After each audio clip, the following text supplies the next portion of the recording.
Today I want to talk about a digital, competitive card game called Duelyst. Duelyst officially released in April of 2016, and by August of 2016 it had also made its way to Steam. Whether you play in browser, through the desktop app or Steam, Duelyst is completely free to play.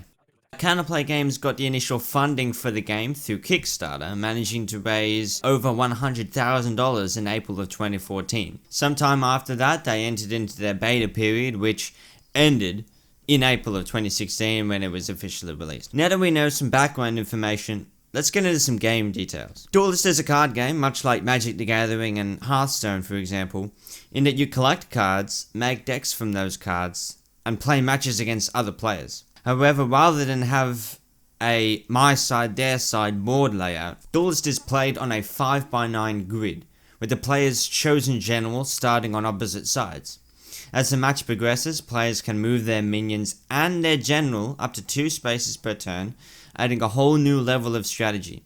Another element that sets Duelyst apart is the addition and placement of mana crystals. Much like the other CCGs, in order to balance the inherent disadvantage of going second, the second player is given an additional mana.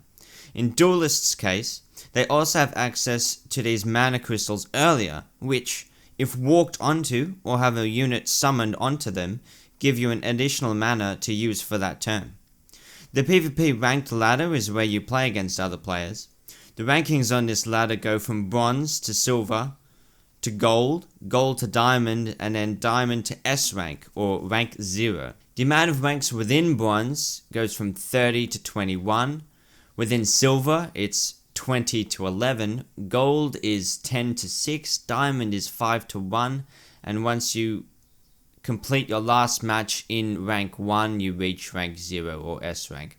Players who achieve S rank can also compete to achieve a higher player ranking within S rank, giving further incentive to continue playing after the quote-unquote top rank has been achieved. Duelyst also has its own draft format called Gauntlet, where you can pick from a selection of 3 cards until a deck of 30 cards has been created. You then battle other players who have done the same until you reach 12 wins or you lose 3 times.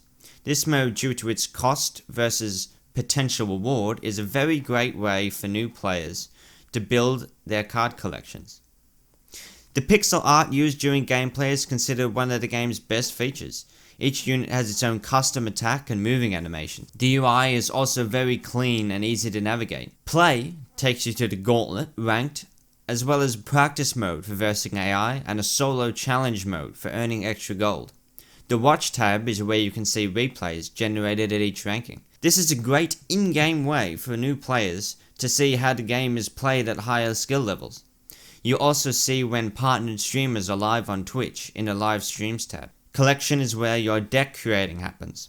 This is where you can filter through your collection, create decks, and craft cards with your current spirit. Commons require 40 spirit to craft, rares 100, epics 350, and legendaries 900. There is also the Codex tab where you can immerse yourself in the lore of the world Duelyst takes place in. There are daily quests for earning gold, and a profile summary where, among other things, you can view your own replays from the current month, as well as any replays from players on your friends list from the current month. This is an amazing feature that I haven't seen any other games implement or have. Lastly, there are weekly boss battles that present an extra challenge and give you rewards for defeating them. There is a lot to like about this game. It's one of my favourite competitive card games of all time, but nothing exists without fault. So now I'd like to cover some of the negatives about the game. It being a free-to-play game, Duelyst does have microtransactions. I'm of the opinion that microtransactions are required for this kind of free-to-play game, but people who dislike them tend to have very strong negative feelings about, microtransactions and trying to suck money from player bases. A big negative fact is that the developers are no longer releasing card expansions for Duelyst. Rather than an ongoing experience with new cards to freshen up the meta, Duelyst has less replayability, as at some point your experience will become repetitive and can turn players away. An extension of the earlier point, a lot of the remaining player base are veterans, which leads to new players who are ranking up running into players with considerably more experience and better cards a lot earlier in the rankings, disincentivizing new players. This is another debated point, but a lot of the best cards belong to the neutral pool. This leads to a lack of faction identity, as if a lot of the best decks are running the same neutral cards, less deck diversity results, and players have more incentive to not use the in-faction cards and mechanics. Overall, Duelyst is fun and visually appealing CCG, with many positive aspects that set it apart from other CCGs. Unfortunately, it did not reach the same popularity as games such as Hearthstone, and its strengths weren't marketed as much as it should have been. The developers have since ceased development. The company are currently working on a new card game called Godfall. This led to a stale metaforming and a declining player base, as well as a lack of incentive for new players to stick around. If this game interests you, be ready for a potentially difficult start.